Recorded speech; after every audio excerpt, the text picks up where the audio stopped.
आरिफ का बंद बंद जकड़ा जा चुका था। वो अपनी मर्जी से शायद सांस लेने पर भी कादिर नहीं था। उसके लिए तंजीम के किसी भी हुक्म से सरताबी अहकामाते इलाही से नाफरमानी के मिस्ताक थी। बन्ने भाई ने उसे जमीन से उठाकर आसमान की बुलंदी पर पहुंचाया था, उसे उसके होने का एहसास दिलाया था। यही वजह थी कि उसने तंजीम के लिए हर गैर कानूनी काम को कानूनी जानकर अंजाम दिया। लेकिन बाबर को कत्ल करने का फैसला जो बाबा साहब के हुक्म पर हुआ था, आरिफ ने उसे कबूल न किया। उसने महसूस किया कि अगर वो चाहे भी तो बाबर को कत्ल नहीं कर सकेगा। जिस बात का इल्म तंजीम को अब हुआ था, उसका एहसास आरिफ को बहुत पहले से होने लगा था। उसे याद आ गया कि जब एक रोज वो दोनों मुखालिफ तंजीम में शामिल होने वाले एक तालिब इल्म के इगवा का प्रोग्राम बना रहे थे, जिसे उन्होंने 59 में ले जाकर सबक सिखाना था, तो बाबर ने उसे कहा था, इस बिला मकसद खून रेजी का आखिर क्या जवाज है। बाबर के मुंह से पहली मर्तबा इस तरह का फिक्रा सुनकर पहले तो आरिफ को अपने कानों पर यकीन ही न आया और उसने दोबारा उसे महज तस्दीक करने के लिए कहा, कौन सी खून रेजी? बाबर ने खुलकर बात कह दी। बोला, भाई यही वसीम चौधरी को अगवा करके हाथ पांव तोड़ने या जिस्म में सुराख करने वाली खूंरेजी। मालूम नहीं इन लोगों का दिमाग खराब हो गया है या फिर ये फिरौन बन गए हैं। एक लड़का जिसे यूनिवर्सिटी में दाखिल हुए बमुश्किल 3 माह गुजरे हैं, उसे हम महज इस जुर्म में सजा दिए जा रहे हैं कि उसने हमारी मुखालिफ तंजीम के 2 जलसों में शिरकत क्यों की। आरिफ भाई, मुझे तो अब डर लगने लगा है। यूं लगता है जैसे हमारी तंजीम पर बड़े नामहसूस तरीके से दुश्मन ने कब्जा कर लिया है और अब ये लोग एक अच्छे मकसद के लिए जमा होने वाले जाननिसारों के इस गिरोह को गलत मकासद के लिए इस्तेमाल कर रहे हैं। गुज़श्ता चंद माह से हम जो कुछ कर रहे हैं, आखिर उसका मतलब क्या है? आरिफ मियां ने घबरा कर उससे उसकी असलियत का एहसास दिलाना चाहा। बाबर, तुम होश में तो हो, क्या बक रहे हो? वो बोला, आरिफ भाई, मैं होश में आया ही अब हूँ। इससे पहले जब हम आंखें बंद करके बंदरों की तरह बाबा साहब की डुगडुगी पर नाचते रहे तो वाकई हम होशो खैरत से बेगाना हो चुके थे। आरिफ भाई, इस मुल्क के लिए मेरे बुजुर्गों ने अपने खून का नजराना दिया था, तो इसलिए नहीं कि हम जबान और सूबे के मसले पर अपने ही भाई बंदों का कत्लेआम शुरू कर दें। तुम कह सकते हो कि मैं पागल हो गया हूँ, लेकिन आज या कल तुम भी मेरी तरह जरूर पागल हो जाओगे। आखिर शराब और शबाब के नशे में कब तक डूबकर हम इस खूनी खेल का हिस्सा बने रहेंगे? बाबर ने कहा और आरिफ ने खामोशी से सुन लिया। इस बात का एहसास शायद बाबर को हो गया था कि आरिफ उसके नजरियात में बगावत की शिकायत मरकज में नहीं करेगा, क्योंकि उनकी दोस्ती इस तंजीम में शामिल होने से बहुत पहले की थी। बाबर को तो यहाँ तक उम्मीद थी कि आरिफ उसका साथ देगा, लेकिन आरिफ ने उससे कभी अपने भारतीय इंटेलिजेंस के जाल में फंसने का जिक्र नहीं किया था। उससे सख्ती से हिदायत की गई थी कि ये राज कभी किसी के सामने न खोले, क्योंकि उसकी कम से कम सजा मौत थी। आरिफ ने कहा, बाबर, तुम मेरे दोस्त हो, बचपन के दोस्त। मैं तुम्हें एक भाई की हैसियत से नसीहत करता हूँ कि आज के बाद दोबारा कभी किसी के सामने ये अल्फाज ना दोहराना। तुम्हें शायद इस बात का एहसास नहीं है कि तुम जो बगावत करने जा रहे हो उसकी कीमत चुकाने की हिम्मत तुम में नहीं। बाबर ने जिच होने वाले लहजे में कहा, हाँ, मैं जानता हूँ कि ये लोग मेरे सारे खानदान को जिंदा दरगोर कर देंगे, लेकिन मैं क्या करूँ, मेरा दिल नहीं मानता। मैं रोज रोज की खूंरेजी से तंग आ चुका हूँ। ये उन दोनों की आखिरी मुलाकात थी। बाबर ने ऐन आखिरी लम्हात में जबरदस्त बुखार का ड्रामा रचाकर इस मिशन से अलहदगी इख्तियार कर ली थी और वसीम चौधरी के इगवा का कारनामा आरिफ ने दूसरे साथियों की मदद से अंजाम दिया था। चूंकि बाबर ने इससे पहले इस नौयत की बहानेबाजी नहीं की थी, इसलिए बन्ने भाई ने यही समझा होगा कि वाकई उसे अचानक बीमारी ने घेर लिया है। लेकिन उसके बाद उसकी मुश्तबा हरकत ने उन लोगों को बाबर से बदजन कर दिया होगा। फिल वक्त आरिफ ने यही सोचा था। कालिया ने उससे अगले रोज शाम को मुलाकात करनी थी। इस दरमियान मंसूबे के मुताबिक उसने बाबर को धोखे से कहीं बुलाना था, जहां उन दोनों ने मिलकर तंजीम के उस गद्दार को मौत के घाट उतारना था। बाबर की मौत का क्या तरीक़ाकार इख्तियार किया जाए, इसका फैसला उन दोनों की स्वाबदीद पर छोड़ दिया गया था। आरिफ जानता था कि भले उनका ज़मीर गहरी नींद सो चुका है और मुस्तकिल बैद में भी उसकी बेदारी के चांसेस नजर नहीं आते, उसके बावजूद वो बाबर के कत्ल की घिनौनी साजिश में हिस्सेदार नहीं बन सकेगा। वो यही सोचता रहा कि जितनी जल्दी मुमकिन हो उसका और बाबर का सामना हो जाए, ताकि वो उसे फौरन जान बचाने की तरगीब दे सके। अगर कुछ देर हो जाती और बाबर फरार हो जाता तो फौरन शक उस पर किया जाता। यही सोचता वो अपने घर की तरफ जा रहा था जब उसने शुमई किस्मत से बाबर को एक टैक्सी से उतरकर बाजार की तरफ आते देखा।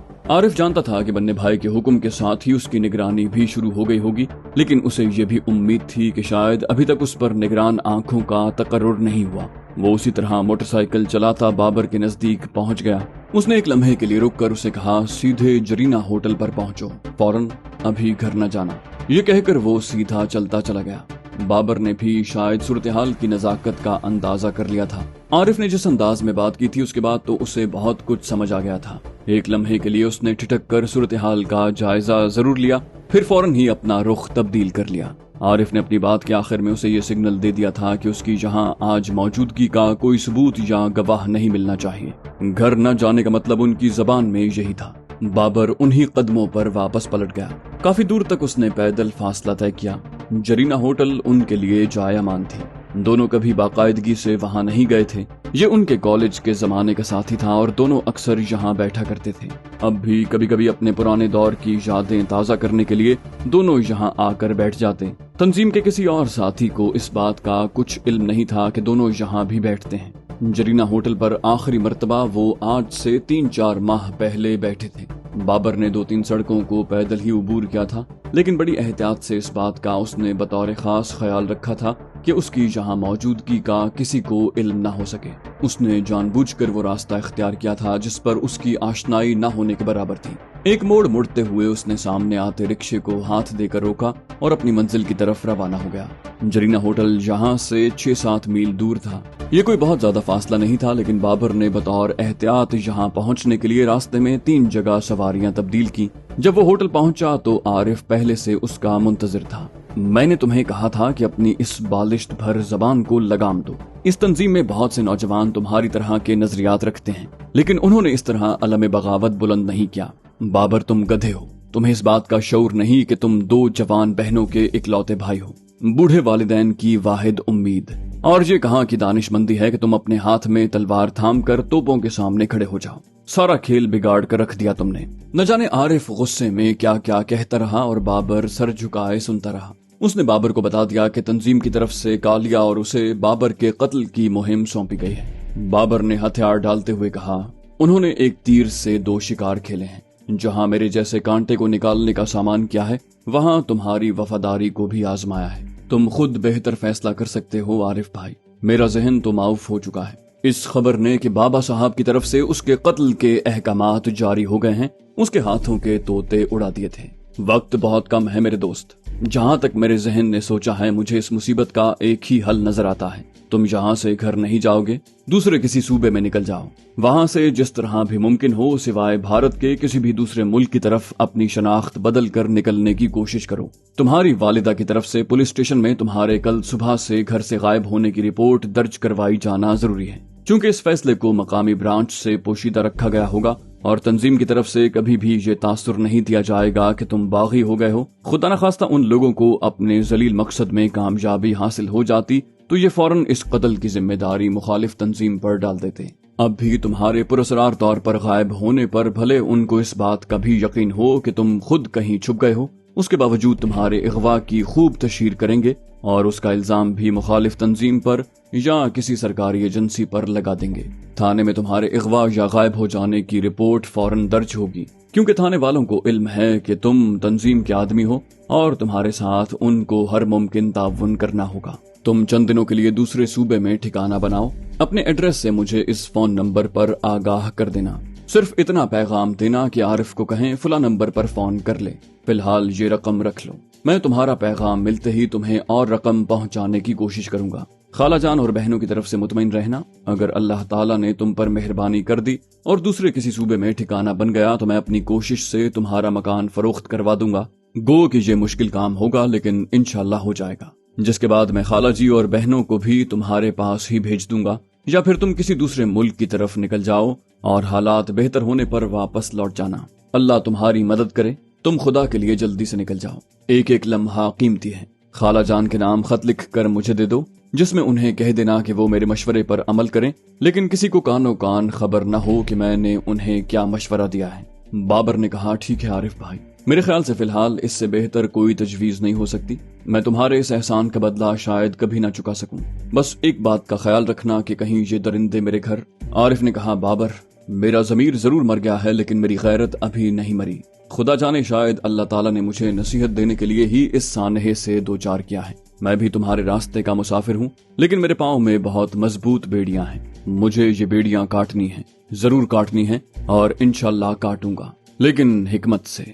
मैं इनको अंदर से फाड़ कर रख दूंगा। आरिफ को अपनी आवाज खुद अजनबी लग रही थी। उसको समझ नहीं आ रहा था कि उनकी जबान से ये फिक्रे कैसे अदा हो रहे हैं। उसने तो कभी जिंदगी में इस बात का तसव्वुर भी नहीं किया था कि आलम होश में उसकी जबान से कभी कोई ऐसी बात निकल सकेगी। जिस बुरी तरह से उसे तंजीम ने अपने शिकंजे में जकड़ कर रॉ के सामने फेंक दिया था, उसके बाद से तो वो अपनी मर्जी से गर्दन हिलाने के लायक नहीं रहा था। मेरे ख्याल से मुझे चलना चाहिए। अच्छा दोस्त, जिंदगी रही तो फिर मिलेंगे। अपनी माँ और बहनों को खुदा के बाद तुम्हारे आसरे पर छोड़े जा रहा हूँ। मुमकिन हो तो मेरे घर से मेरी चेक बुक ले लेना। मैं चाहता हूँ बैंक से रकम ही निकलवा ली जाए। अब कदम कदम पर पैसों की जरूरत तो महसूस होगी। बाबर ने एक कागज पर अपनी वालिदा के नाम पैगाम लिखकर उसे थमाते हुए कहा। आरिफ बोला, हाँ तुम चलो, मैं इंशाल्लाह हालात ठीक होने पर तुमसे जरूर मिलूंगा। हमारा बचपन जरूर वापस लौटेगा। घर की फिक्र दिल को न लगाना, अल्लाह तुम्हारा हामी और नासिर हो। इतना कहकर उसने बाबर की तरफ मुसाफे के लिए हाथ बढ़ा दिया। बाबर ने उसे झटका देकर अपने साथ गले लगा लिया। दोनों की आंखें भीग रही थीं, दोनों के दिल खून रो रहे थे, लेकिन फिल वक्त दोनों लाचार थे। इस शहर में किसी को बाबा साहब के खिलाफ दम मारने की इजाजत नहीं थी। इस सिलसिले में न सरकार उनकी मदद कर सकती थी, न खुद अपनी जान बचाने से ज्यादा अपने लिए कुछ कर सकते थे। फिर भी गनीमत था कि वो महफूज थे।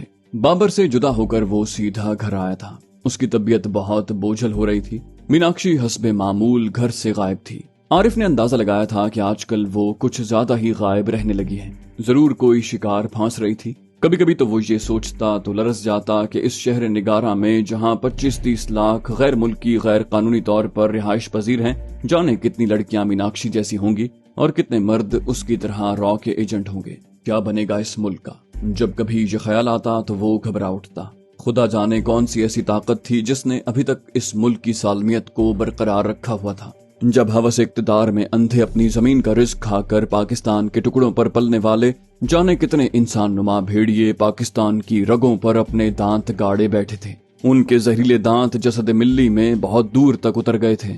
इन लोगों ने मादरे वतन का सौदा कहां कहां नहीं किया था। ऐसे ऐसे मनाजिर उन्हें देखने को मिले थे कि खुदा की पनाह। बाबा साहब के आस्ताने पर गैर मुल्कियों का तांता बंधा रहता था। ये लोग आखिर क्या करने आते थे? एक ऐसी तंजीम जिसका वजूद पाकिस्तान के चंद शहरों से बाहर कहीं दिखाई नहीं दिया था। ऐसी तंजीम के सरबराह से उन्हें क्या मतलब हो सकता था? जहां तक अपनों का सवाल था, उनके तो बाबा साहब की चौखट पर सर रगड़ने की वजह समझ में आ सकती थी कि वो तो खून पीने वाली जोंकों की तरह बहर सूरत इक्तदार से चिमटे रहना चाहते थे और हर ऐसी जमात को अपने हाथ में रखना चाहते थे जो मजमूम मकासद की बजा आवरी में उनके साथ कदम से कदम मिलाकर चल सके। हुक्मरानों को इस बात से कोई गरज नहीं थी कि बाबा साहब के राब्ते बैरून मुल्क कहां कहां हैं।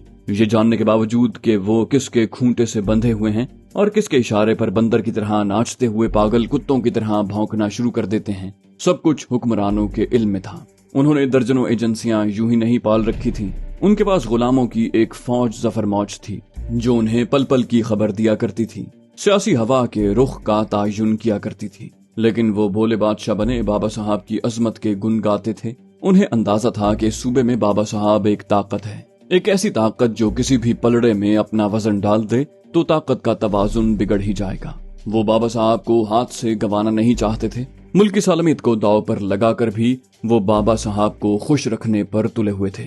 इन हालात में अगर कहीं लिसानी तंजीम में किसी सतह पर कोई लावा पक भी रहा था तो उसे बाहर निकलने की राह मयसर न आती थी और वो अंदर ही अंदर खौल कर फिर ठंडा पड़ जाता था।